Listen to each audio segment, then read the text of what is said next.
Amados hermanos, apreciados amigos, estamos en el momento más importante del servicio de la predicación de la palabra de Dios.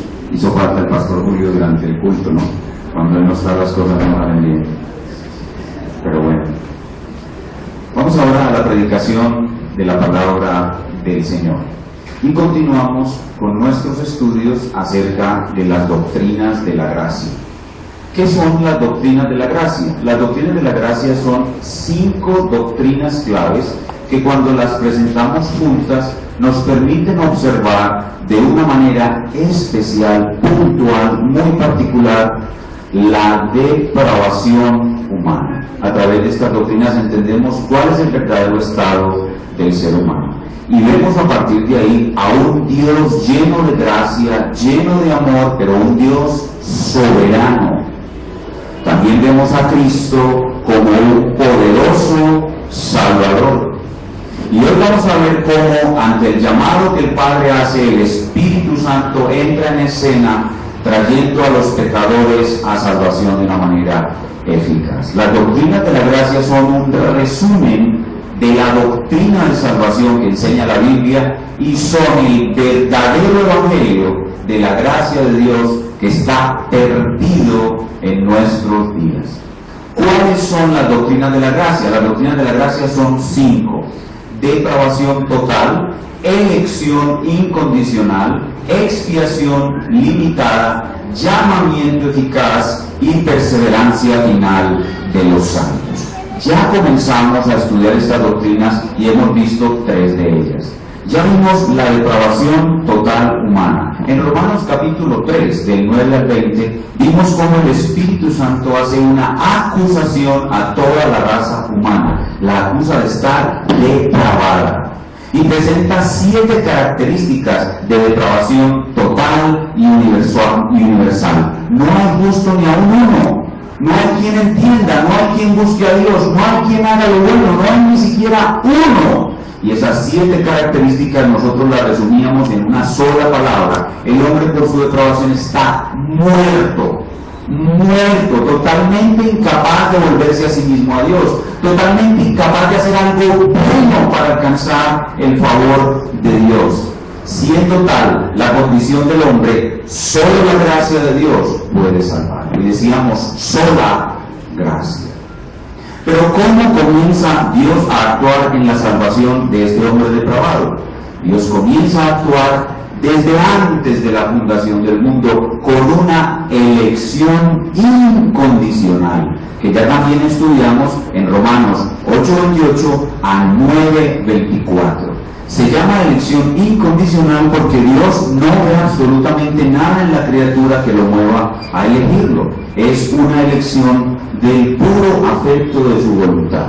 Dios salva entonces solamente a los que Él ha elegido. Y para salvarlos envía a su Hijo a morir en una cruz por ellos y solamente por ellos. Ya vimos la semana pasada que, contrario a la creencia generalizada en el cristianismo de que Cristo murió por toda la humanidad, las iglesias históricas, antiguas o reformadas, enseñamos que Cristo no murió por toda la humanidad, sino por un grupo dentro de esa humanidad que la Biblia llama su pueblo, sus ovejas, su esposa, sus elegidos, los que el Padre le dio. Murió en una obra de expiación, es decir, murió como un sustituto de aquellos que el Padre le dio, y murió para expiar y salvarlos eficazmente. Y por eso llamamos a esta doctrina expiación limitada o sacrificio eficaz. En esa cruz ya toda la obra, hermano, pues el sonido está, se escucha mal el sonido, ¿verdad?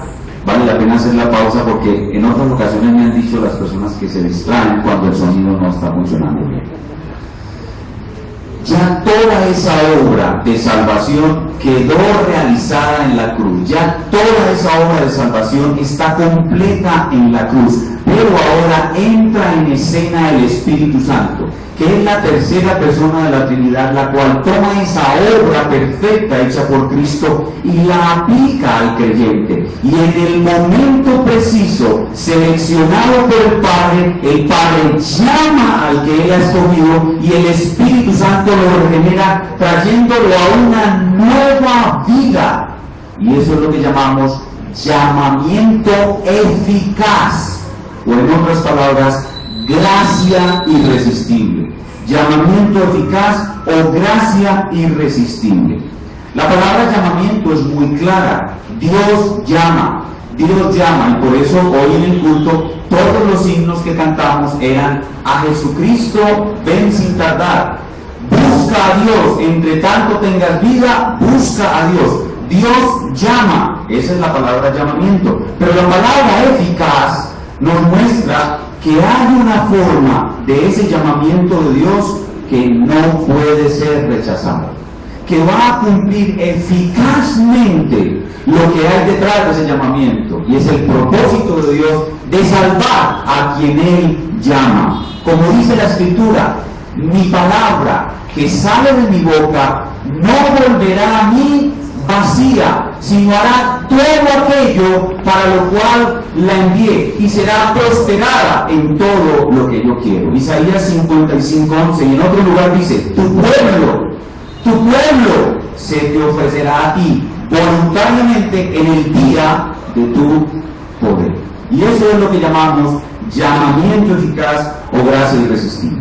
La Biblia enseña esta doctrina por todas partes, desde Génesis hasta Apocalipsis. Pero hoy vamos a exponer solamente un pasaje.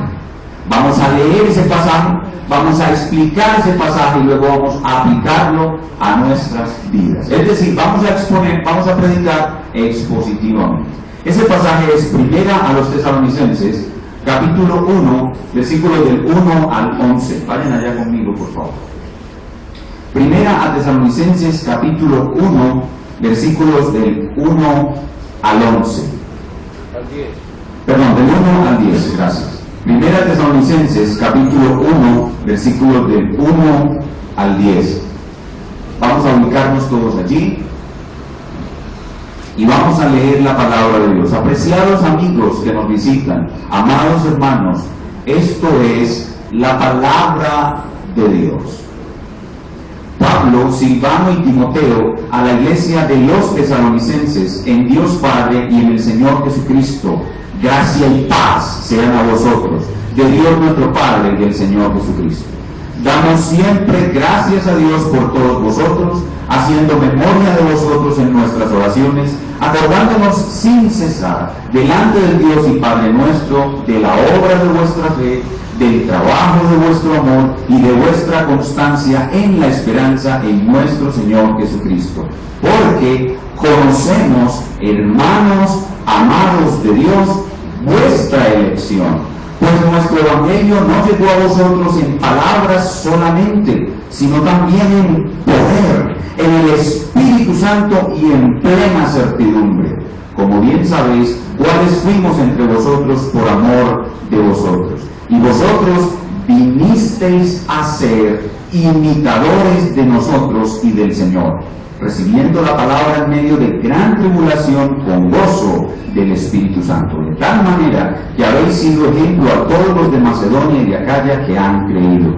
Porque partiendo de vosotros ha sido divulgada la palabra del Señor, no solo en Macedonia y Acaya, sino que también en todo lugar vuestra fe en Dios se ha extendido, de modo que nosotros no tenemos necesidad de hablar nada, porque ellos mismos cuentan de nosotros la manera en que nos recibisteis y cómo os convertisteis de los ídolos a Dios, para servir al Dios vivo y verdadero, y esperar de los cielos a su Hijo, el cual resucitó de los muertos, a Jesús, quien nos libra de la ira venidera. Habiendo leído la palabra de Dios, es conveniente que vamos al trono de Dios suplicando ayuda en el ejercicio de predicación y audición de la palabra. Vamos a orar brevemente. Espíritu Santo del Dios Trino, sabemos que tu presencia especial está entre nosotros. Tú has ordenado que se predique tu palabra por débiles pecadores y has prometido asistir al pecador que predica. Has ordenado que los hermanos, la iglesia, débiles pecadores, escuchen con suma atención la palabra y has prometido ayudarnos al escuchar la palabra y hacer tu obra maravillosa en nuestros corazones. Obra en los que ya somos creyentes y de una manera especial en los que aún no son. Dales conocer hoy tu poder y tu salvación, te lo pedimos en el nombre de Cristo. Amén. El tema obvio del pasaje que acabamos de leer es la salvación de los tesalonicenses. Pablo cuenta, hace un relato breve de cómo fue que estos hermanos en Tesalónica se salvaron, pero hace un énfasis especial en el llamamiento por medio del cual ellos se salvaron. Vean conmigo otra vez el versículo 5.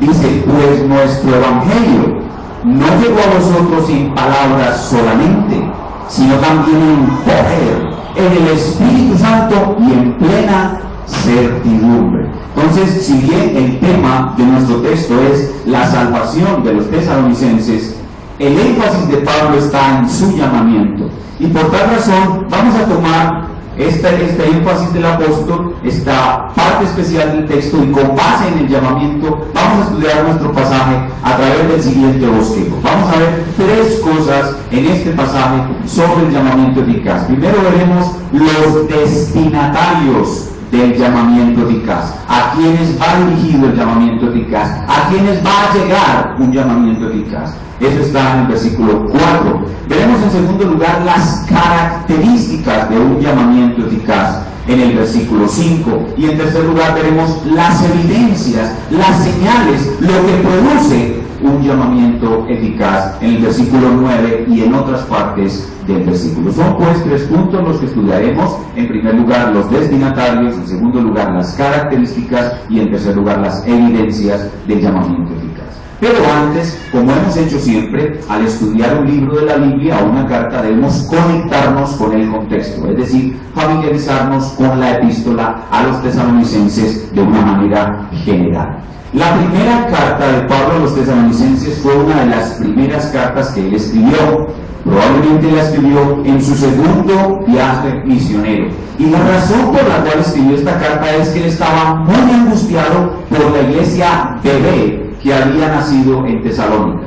Él predicó el evangelio, como él dice aquí, a los tesalonicenses con poder, y muchos se convirtieron, pero fue perseguido y pronto tuvo que huir de Tesalónica y dejar esa iglesia bebé casi solita. Entonces, como pastor, con su amor pastoral, Pablo llega a Atenas y no aguanta más las ganas de saber cómo están a los tesalonicenses, sus amados. Entonces envía una comisión y él se queda solo en Atenas para saber cómo está la amada iglesia de Tesalónica. Regresan los mensajeros y le dicen, Pablo, la iglesia verdaderamente sigue firme y nos ama. Entonces él, agradecido y amando al Señor, escribe la primera carta a los tesalonicenses. Le cuentan que están un poquito preocupados porque los cristianos, algunos de ellos, habían muerto. ¿Qué pasó con los que se murieron de entre nosotros, Pablo? Entonces él en la carta les escribe sobre la esperanza de la resurrección y aclara sus dudas con respecto a esa doctrina. Y allí está la centralidad del contenido de nuestra carta.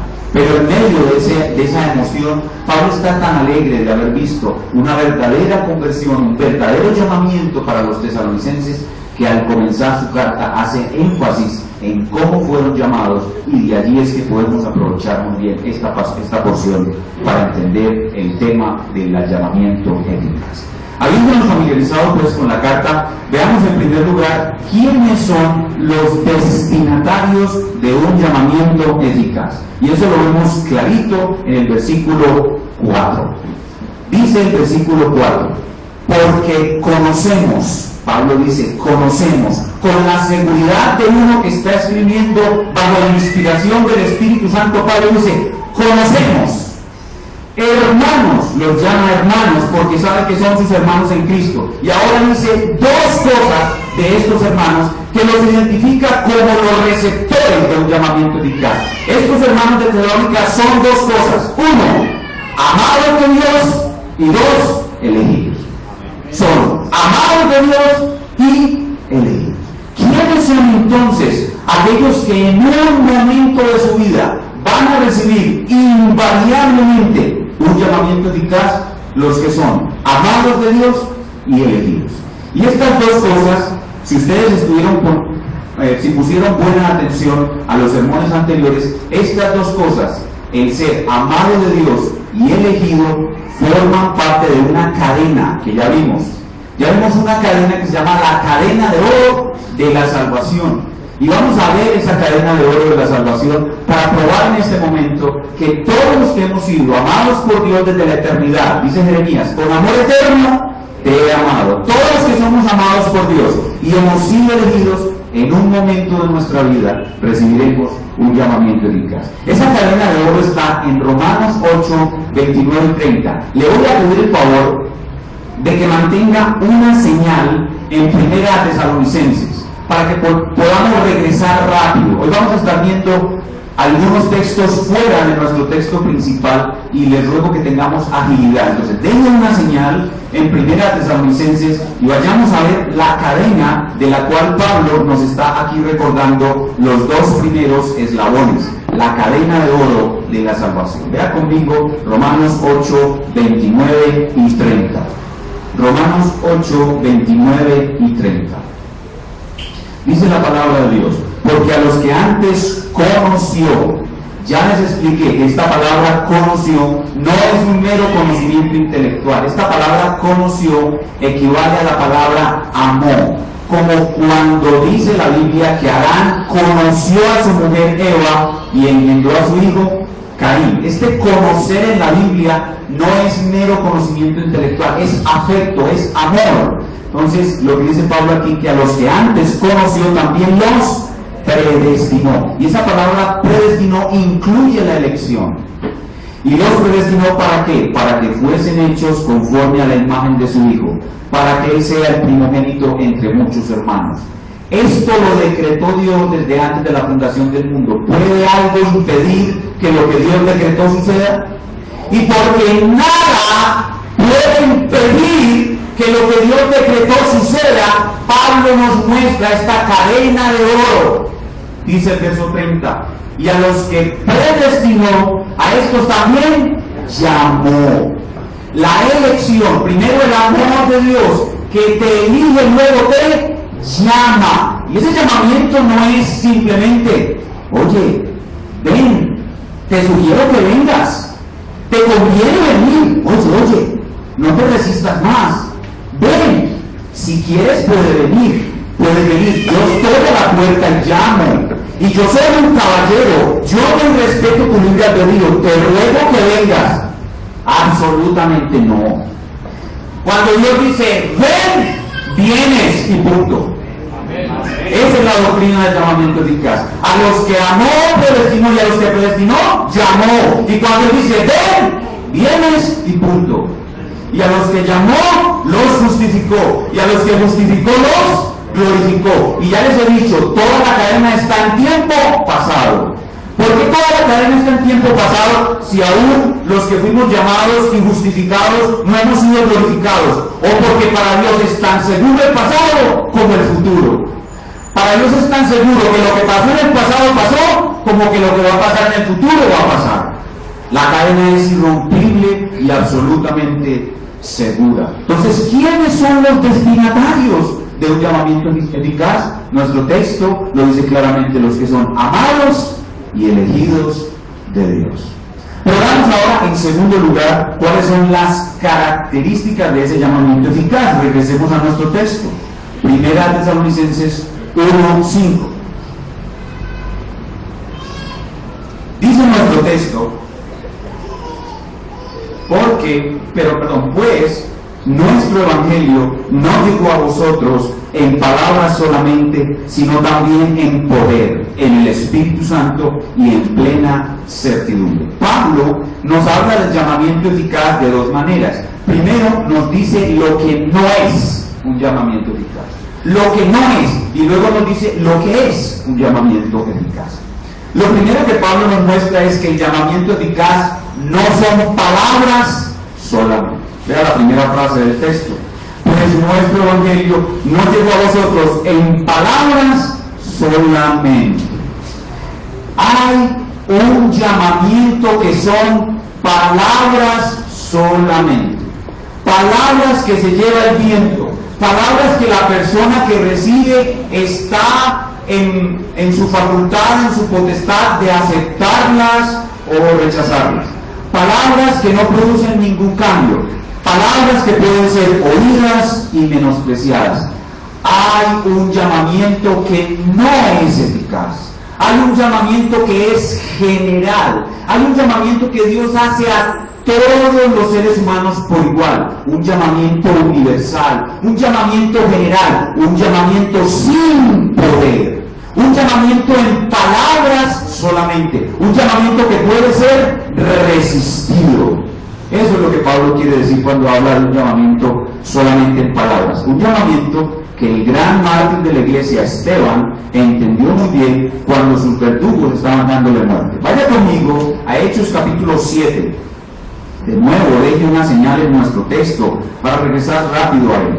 Vamos a ver al gran Esteban hablándonos de un llamamiento que puede ser resistido y cuál es la razón por que los hombres resisten este llamamiento común o general. Hechos capítulo 7, verso 51. Los verdugos de Esteban arrojaban sus piedras mortíferas contra él, y en medio de su agonía, lleno del Espíritu Santo, él acusa a sus verdugos de ser hombres, verso 51, duros de cerviz e incircuncisos de corazón y de oídos. Vosotros resistís siempre al Espíritu Santo, como vuestros padres, así también vosotros. Esteban acertadamente nos muestra la razón por la cual el llamamiento puede ser solamente en palabras, y es que toda la raza humana somos duros de cerviz. No vamos a doblar nuestro cuello fácilmente. Somos incircuncisos de corazón, tenemos un corazón de piedra, y por tanto cuando Dios nos llama de esta manera general, las palabras no entran en la piedra. Las palabras rebotan de la piedra, porque el corazón del hombre es de piedra. Para que el llamamiento sea eficaz, Dios tiene que doblegar la cerviz y cambiar el corazón de piedra en un corazón de carne. Hay que circuncidar el corazón. De lo contrario, los hombres, como dice Esteban, van a resistir al Espíritu Santo, van a resistir el llamamiento. Entonces tenemos claramente un llamamiento que es resistible, un llamamiento que es general, que es universal, que es común. Y por eso la palabra de Dios dice, muchos son llamados, pocos son escogidos. ¿Quiénes son esos muchos que son llamados? Aquellos que experimentan un llamamiento general que puede ser resistido. Pero hay pocos que son escogidos. Es decir, ya dijimos que el escogido invariablemente recibirá un llamamiento eficaz. Entonces lo que el texto quiere decir es, muchos son llamados, esos muchos recibirán un llamamiento general, esos muchos van a rechazar el llamamiento, pero hay unos pocos escogidos a los cuales les vendrá un llamamiento eficaz que no podrán resistir. Ese llamamiento invariablemente los traerá al Señor Jesucristo. Y eso nos lleva entonces a examinar ahora lo que sí es un llamamiento eficaz. Ya vemos lo que no es un llamamiento eficaz. No son palabras solamente, son palabras con poder. Y ahora veamos cómo es el llamamiento eficaz. Y nuestro texto en el verso 4, regresamos a 1 Tesalonicenses, perdón, el verso 5. En el verso 5 nos da 4 características del llamamiento eficaz. El llamamiento eficaz, dice el versículo 5, pues nuestro evangelio, número 1, no llegó a vosotros en palabras solamente, sino también en poder, número 2, en el Espíritu Santo, número 3, y en plena certidumbre, número 4. Hay 4 características que distinguen al llamamiento eficaz. En primer lugar, Pablo dice que un llamamiento eficaz se produce cuando los pecadores escuchan nuestro evangelio. Y la palabra nuestro, ¿a quién se refiere? ¿Es el evangelio de quién? Cuando Pablo dice nuestro, se refiere al evangelio de los apóstoles, el evangelio apostólico. Hermanos, el llamamiento eficaz se produce cuando tú predicas el verdadero evangelio apostólico. Dice la palabra de Dios que Él, de su voluntad, nos hizo renacer por la palabra viva para que seamos primicias de sus criaturas. Si no predicamos el evangelio apostólico, no se va a producir un llamamiento eficaz, sino un llamamiento falso que llenará la iglesia de falsos positivos. La predicación de nuestros días no es el evangelio apostólico. En nuestros días, en la gran mayoría de las iglesias grandes de nuestros días, a las gentes se les llama de esta manera, se les dice: ¿tiene usted problemas en el hogar? Venga a Cristo, que Cristo va a solucionar sus problemas. ¿Tiene usted una enfermedad cancerosa? Venga a Cristo, que Dios le va a sanar. ¿Tiene usted un hijo con problemas de drogadicción? Venga a Cristo. Se presenta a Cristo como una hada madrina que soluciona todos los problemas. Las personas atraídas por su necesidad, no por la necesidad de ser salvados de sus pecados, sino por sus necesidades en este mundo, van a un Cristo falso que es una hada madrina que soluciona con su varita mágica todos los problemas, y por eso la iglesia se llena de falsos positivos. Detrás de un llamamiento que se predica a Cristo como una hada madrina, no hay salvación eficaz. Para que haya salvación eficaz se debe predicar el evangelio apostólico, dice Pablo, nuestro evangelio. El evangelio que incluye la ley, es decir, decirle al pecador en qué condición real está. Si el pecador no se ve a sí mismo como un pecador perdido, no va a querer a Cristo como un salvador. Lo va a querer como una hada madrina, pero no como un salvador. Entonces el llamamiento eficaz tiene que ver primero que todo con el evangelio apostólico. Pero no siempre que le predicamos a alguien bien, no siempre que le predicamos a alguien sobre el arrepentimiento y la fe, no siempre que hacemos una buena labor evangelística, la persona que nos escucha es salvada. ¿Por qué? Porque el llamamiento eficaz no solamente debe contener el evangelio apostólico, sino que debe contener poder. En segundo lugar, el llamamiento eficaz es un llamamiento con poder. Pablo lo dice claramente. Lo que Pablo nos quiere decir aquí cuando dice que nuestro evangelio no llegó a vosotros en palabras solamente, sino también en poder, lo que Pablo quiere decir es que cuando él les estaba predicando, él sintió el poder que salía de su predicación. ¿Y por qué Pablo sabía que poder salía de su predicación? O porque todos los que escuchaban se estaban convirtiendo. De un momento a otro empezaron a ser transformados, y Pablo vio la acción de ese poder que salía de él. No salían solo palabras, salía poder.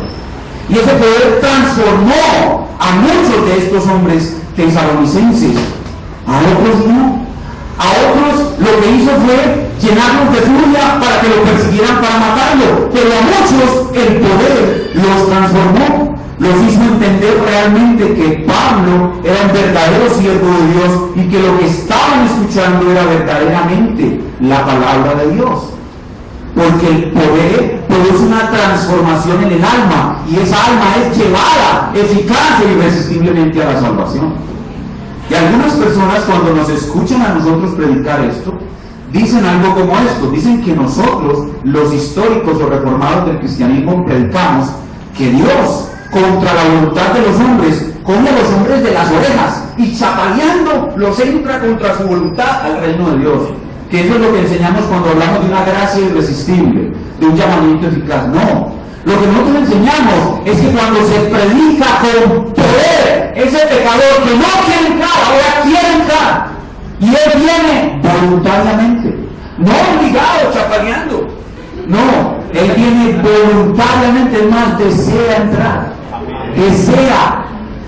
¿Qué debemos hacer para ser salvos? Le dijeron a Pedro los asesinos de Cristo. El poder actuó en esas personas. Vamos a ver ese poder actuando no solamente en los tesalonicenses, sino en una egregia dama de la iglesia del primer siglo. Vamos a Hechos capítulo 16.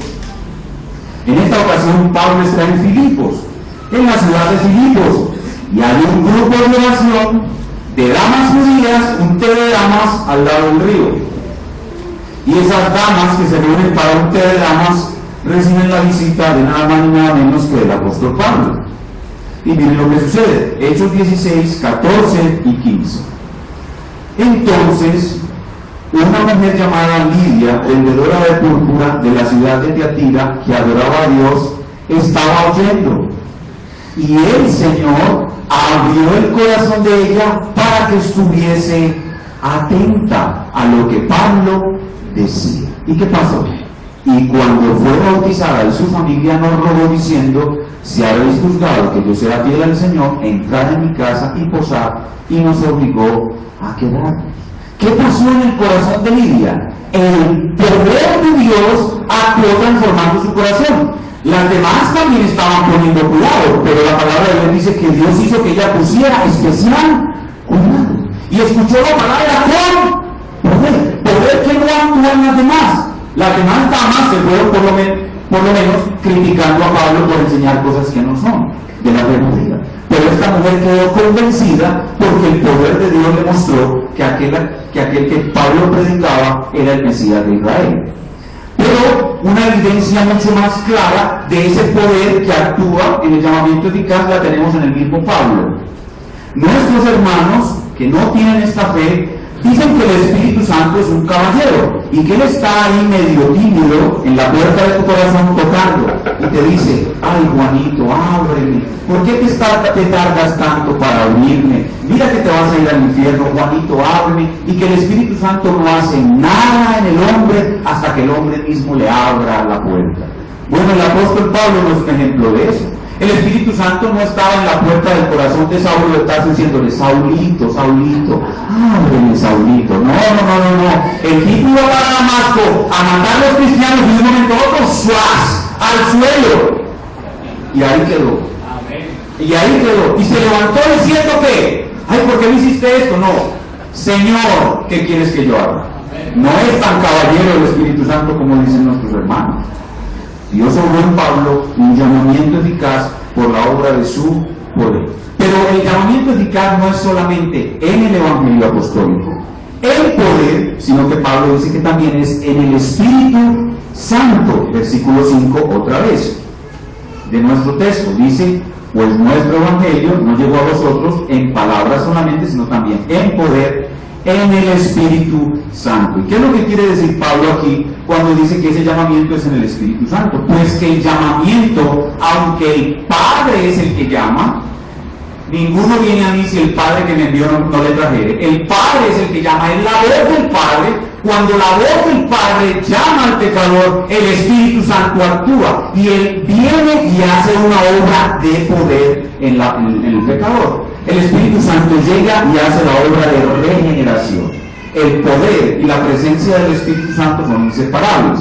Juan capítulo 3, versículo 8, habla del Espíritu Santo como viento, que se mueve de donde quiere. Dice: el Espíritu es como viento, viene de donde quiere y hacia donde quiere va. Y tú no puedes saber ni de dónde viene ni hacia dónde va, pero oyes su sonido. Es decir, lo identificas, que Él estuvo ahí por sus efectos. Los efectos que Él produce, y Él actúa soberanamente. Y cuando estuvo en el grupo de oración del río, donde las damas se reunían a tomar té, solo tocó y besó el corazón de Lidia. Y cuando estuvo entre los tesalonicenses, salvó a unos tesalonicenses para que se fueran cristianos, y a otros los dejó siendo enemigos para que hicieran huir al pobre Pablo, cuidando su vida, porque él libró su vida. Él actúa en quien quiere y como quiere soberanamente. ¿Y qué es lo que hace? Convence al pecador de sus pecados, lo convence de la justicia de Dios en Cristo y del juicio que ha de venir. Y entonces el pecador, así transformado, viene a Cristo voluntariamente. Y vemos más ejemplos en la Escritura. En Lucas capítulo 18 vemos a Cristo interactuando con un hombre rico, un joven rico. A ese joven rico se le predicó el Evangelio correctamente, pero él se fue porque amaba más sus riquezas que a Dios. No estuvo el Espíritu Santo en el llamamiento. Pero unos días más adelante, el mismo Jesús entra a la ciudad de Jericó y se encuentra con otro rico, uno bajito chiquitico, que se sube en un árbol con tal de ver a Jesús, y en ese obra el Espíritu Santo, y ese rico sí fue salvado. En un rico no hubo poder, en un rico no hubo acción del Espíritu Santo, que en el otro rico sí hubo poder, sí hubo acción del Espíritu Santo. Y él feliz le pagó a todos los que les había robado con intereses del 25% más, del 50% más. Esa es la obra del Espíritu Santo. Pero Pablo dice que no solamente es un llamamiento eficaz en el Evangelio apostólico, en poder y en el Espíritu Santo, sino que Pablo dice además que es en plena certidumbre. Ahí mismo en el verso 5. Por nuestro Evangelio no llegó a vosotros en palabras solamente, sino también en poder, en el Espíritu Santo y en plena certidumbre. ¿Qué es lo que quiere decir Pablo cuando dice que el Evangelio llegó a ellos en plena certidumbre? Bueno, en primer lugar se refiere a la certidumbre que él mismo tenía. Pablo tenía la certidumbre de que él les estaba predicando a los tesalonicenses el verdadero Evangelio de Dios. Pero cuando ese Evangelio fue acompañado de poder y los tesalonicenses fueron transformados, ellos también tuvieron la certidumbre de dos cosas: de que Pablo era un verdadero enviado del único Dios vivo y verdadero, y que lo que Pablo estaba predicando era en efecto la palabra del Dios vivo y verdadero. Y esa es la razón por la cual muchas veces cuando uno va a predicar a una casa, uno está reunido con las personas de una familia y hay 5 personas, está el papá, la mamá y los hijos, y uno predica y se convierte uno de los hijos, y el que se convirtió dice: ¡ay, tan lindo el pastor! Y los demás dicen: ese es un ladrón que vive de los diezmos. Eso es lo que sucede, porque Dios cambia a la persona que se convierte.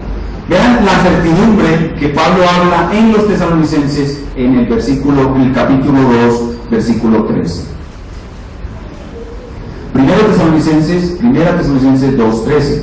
¿Cuál es la certidumbre? Primero la certidumbre de Pablo, pero luego también la certidumbre de ellos al ser transformados. Dice: por lo cual también nosotros, sin cesar, damos gracias a Dios de que cuando recibisteis la palabra de Dios, que oísteis de nosotros, mira, ahí está la certidumbre de Pablo de que él es un predicador de la palabra de Dios, ahora la de ellos, la recibisteis no como palabra de hombres, sino según es en verdad la palabra de Dios, la cual actúa en vosotros los creyentes. Esa es la plena certidumbre que hay en el creyente cuando recibe un llamamiento con poder. ¿Y por qué se produce esa certidumbre?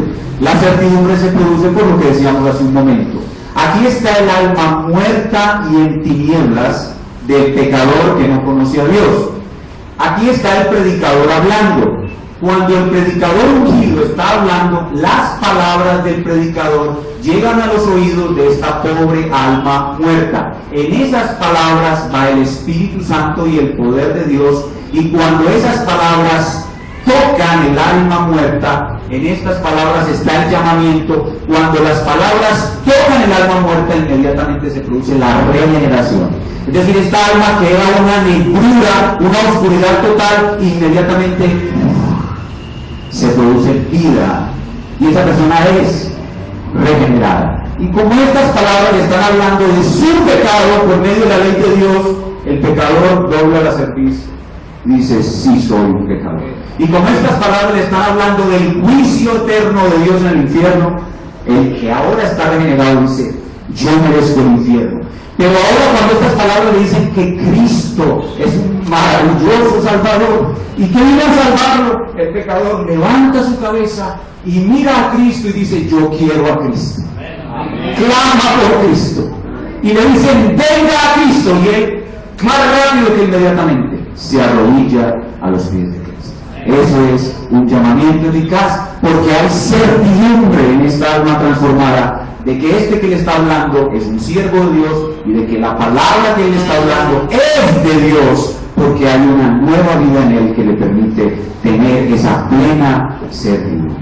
Ya hemos visto entonces quiénes son los destinatarios de un llamamiento eficaz, cuáles son las características de un llamamiento eficaz, y ahora vamos para terminar las evidencias de haber recibido un llamamiento eficaz, que son las mismas evidencias de ser elegido.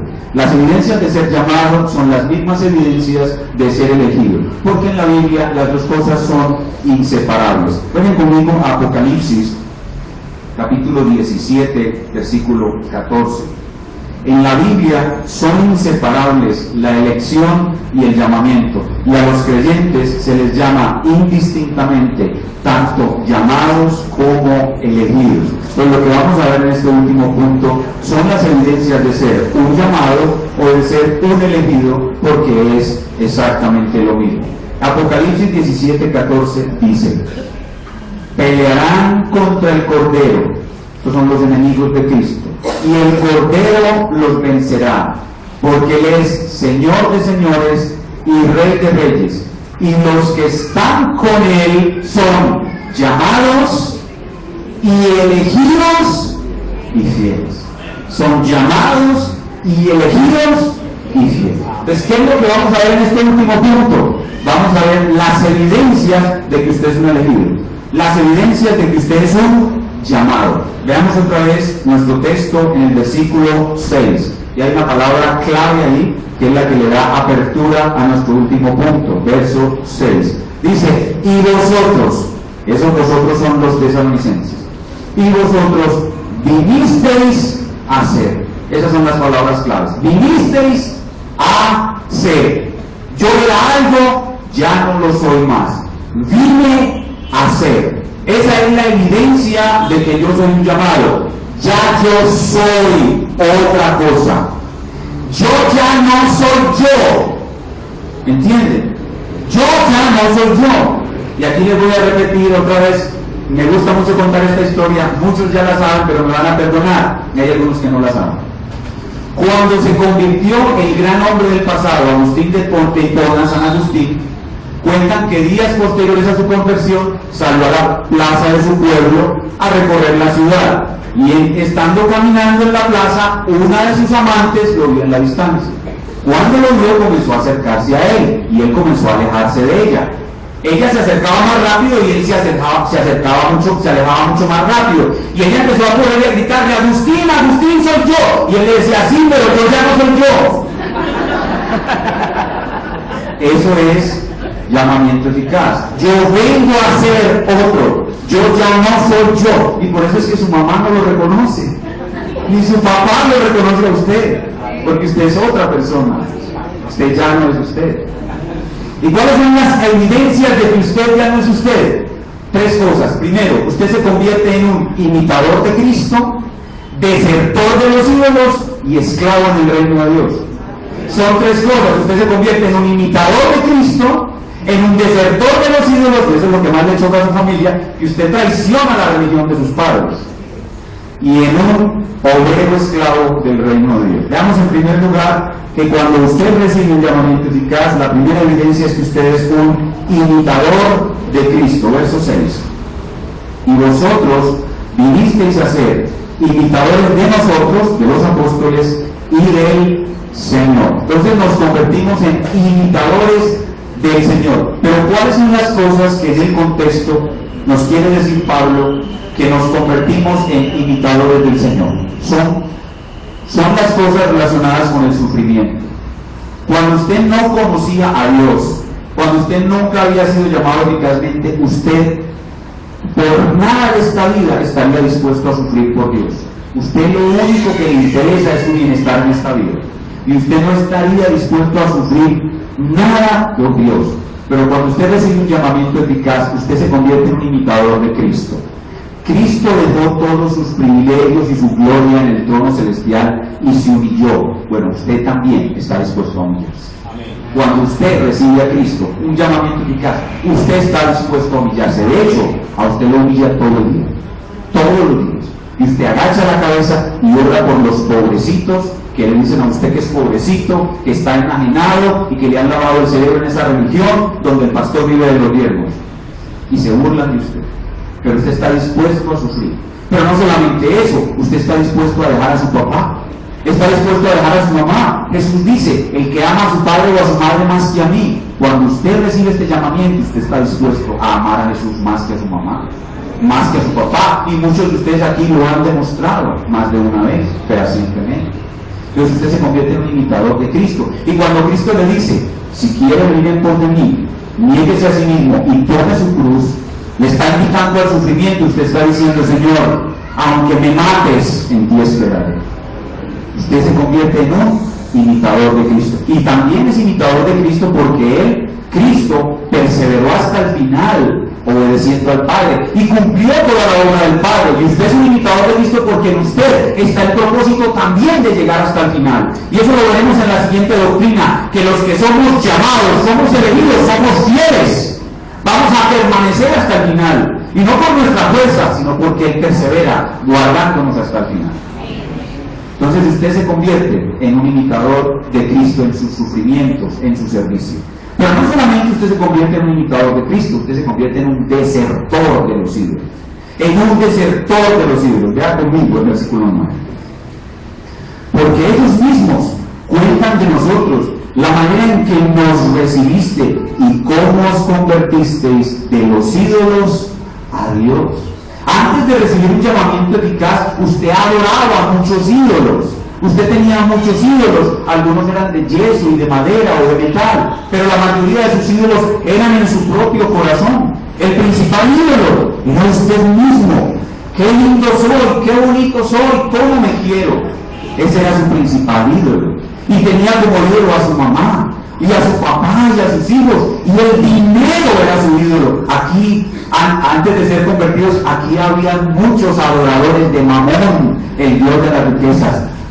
Adoraban a Mamón. Mamón, te rendimos culto, sin el dinero no somos nada. Y de pronto fueron transformados. Abandonaron a Mamón.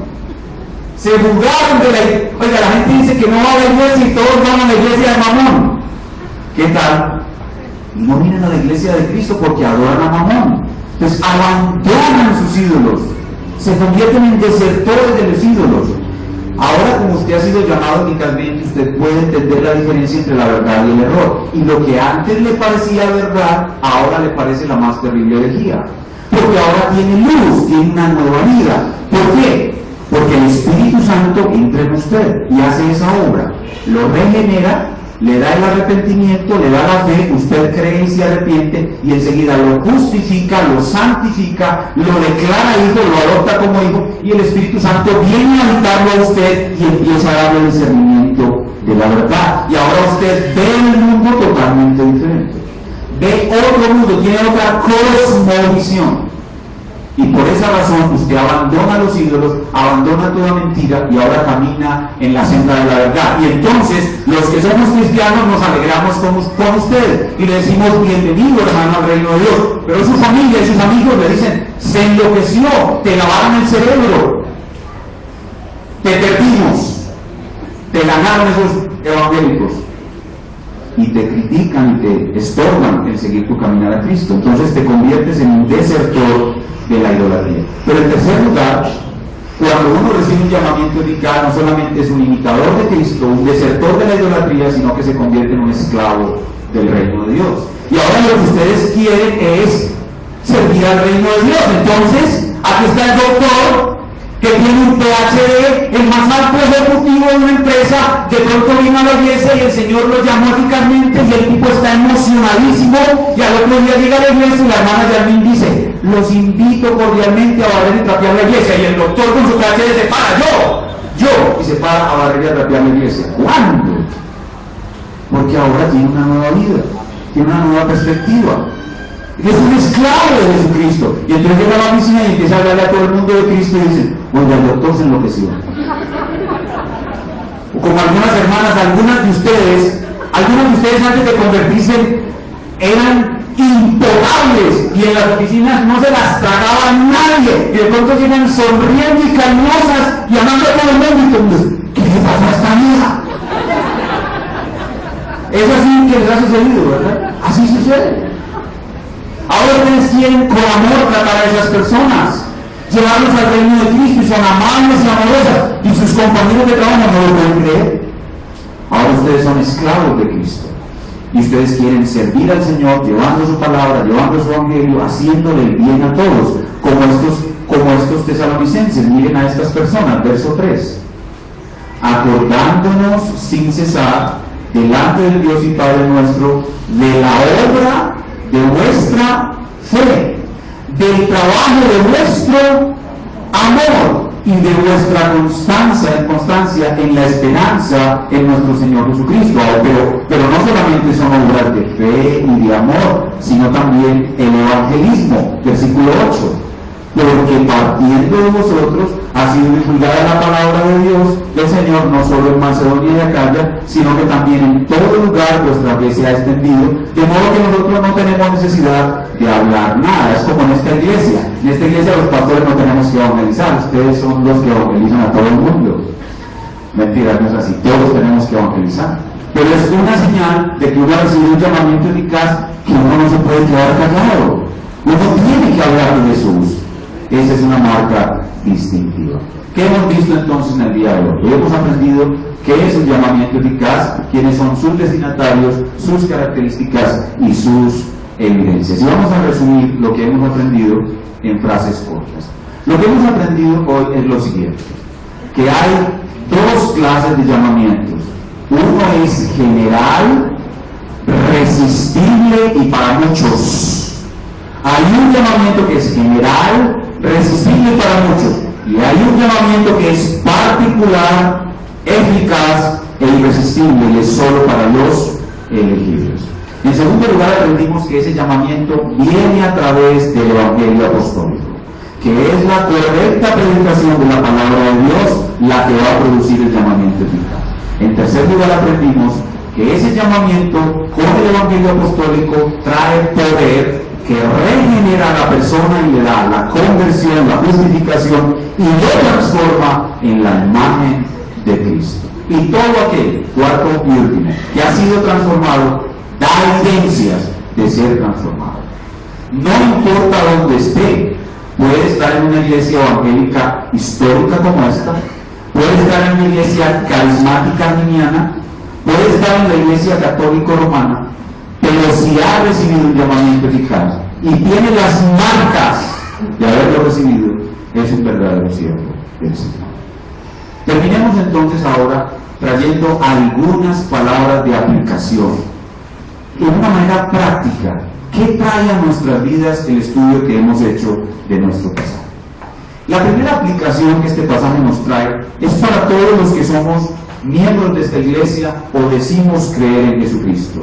Al estudiar este pasaje nosotros debemos preguntarnos: hermanos, ¿hemos recibido un llamamiento en palabras solamente o también en poder? Hermanos, ¿hemos recibido este llamamiento en palabras solamente o también en poder? La primera aplicación práctica de este pasaje es el autoexamen. Y aquí esto se conecta con lo que vamos a hacer a continuación. A continuación vamos a tomar la Santa Cena. La Santa Cena es solo para los llamados. Solo para los llamados. Y para aquellos llamados que autoexaminarse puede decir: yo soy un verdadero llamado de Cristo. Entonces, la primera aplicación es autoexaminémonos. Miremos si hemos recibido el llamamiento en palabras solamente o también en poder. Y si llegamos a la conclusión de que hemos sido llamados eficazmente, hermanos, gocémonos y alegrémonos, démosle gloria en la iglesia al Señor, porque Él fue el que nos salvó. La única razón por la cual usted está hoy aquí escuchando la palabra de Dios y va a ser partícipe de la Santa Cena en un momento es solo por Dios. A Él sea la gloria, no por usted. Gócese y alégrese de que el Señor lo amó desde antes de la fundación del mundo, lo eligió y lo llamó eficazmente y para siempre. Nada te va a separar jamás del amor de Cristo. Estás en pacto con Dios, un pacto eterno que no puede ser destruido. O sea que lo que trae después del autoexamen este mensaje es gozo y alegría a los que somos llamados eficazmente. Pero este mensaje también Es un mensaje aplicable a los que predicamos la palabra de Dios. Cuando nos subimos al púlpito, todos los varones de esta iglesia, en esta iglesia solo predican varones. Cuando los varones nos subimos a este púlpito, debemos en humildad, humillados en oración, pedir al Señor que cuando venimos acá a predicar, nuestras palabras tengan poder. Que cuando el predicador está aquí hablando el Evangelio apostólico, las palabras que él habla tengan poder. Y cuando el predicador que se para aquí le dice a los amigos que están escuchando, que vienen por primera vez, amigo, ven a Cristo, ese llamado se debe existir. Los predicadores debemos rogar tenazmente al Señor, Señor, que cuando yo me pare en el púlpito, llames eficazmente a los que no te conocen. Debemos orar para que así sea, pero también los demás. Cuando predicamos el Evangelio en cualquier lugar, en la calle, en la familia, y evangelizamos con la esperanza de que algunos van a ser llamados, debemos pedir al Señor, Señor, danos el hablar tu palabra con poder, y danos el ir a las Lidias, el ir a los saqueos, danos el ir a tus elegidos, a los tesalonicenses, danos el ir a los que verdaderamente has llamado, y que cuando hablemos el Evangelio apostólico, nuestra palabra tenga poder, y veamos la gloria de tu salvación por medio de un miserable pecador como yo. Hermanos, qué misterio tan grande. Quizás algunos de ustedes están aquí porque otra persona que está aquí les habló el Evangelio. Qué cosa tan grande que Dios haya usado a uno de ustedes para hablarle la palabra de Dios a otro y esté aquí. Cuando estén en la gloria los dos, el que habló y el que fue salvado, el que habló va a recibir gloriosas coronas por el hecho de haber hablado la palabra. Así que atrevámonos a hablarle a todo el mundo, hablemosle a Cristo de esta preciosa salvación y pidamos al Señor, Señor, que cuando yo hable, mis palabras sean para el otro un llamamiento eficaz. Pero tampoco vamos a desanimarnos cuando no vienen. ¿Por qué? Porque sabemos que muchos son llamados y pocos escogidos. Cuando no vengan, la Biblia dice, y leímos ahora, que la palabra de Dios no vuelve nunca vacía. Eso significa que cuando uno habla la palabra de Dios, suceden dos cosas. Uno, que algunos van a ser llamados eficazmente, pero dos, a los que rechazan el llamamiento, la palabra no volverá vacía porque producirá en ellos mayor condenación. Entonces, hablemos la palabra de Dios, rogando que podamos predicar con poder y Dios traiga a muchos a salvación.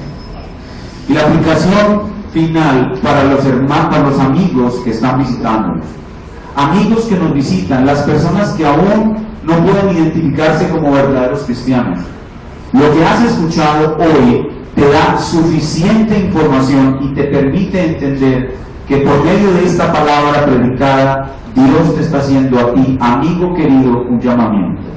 Escucha ahora la voz de Dios en el predicador que has escuchado hoy. Dios, en el nombre de Jesucristo, nosotros te rogamos, ven a Cristo. Amigo, ven a Jesús. Ven a salvación hoy. Arrepentido de tus pecados, pide perdón y misericordia, escucha la voz de Dios y ven a Jesús. No permitas que nada se interponga entre tú y Dios. Arrepentido, ven a los pies de Cristo y Él te dará el perdón absoluto de tus pecados y una salvación eterna y gloriosa. Ven con nosotros a Jesús, serás salvo eternamente. No desprecies esta solemne invitación. Mañana quizás no habrá tiempo para ti. Quizás mañana vas a morir. Y hoy es el último día en que Dios te ha traído a darte una oportunidad de escuchar su llamado.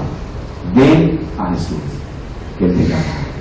Vamos a ponernos en nuestros pies y a orar al Señor.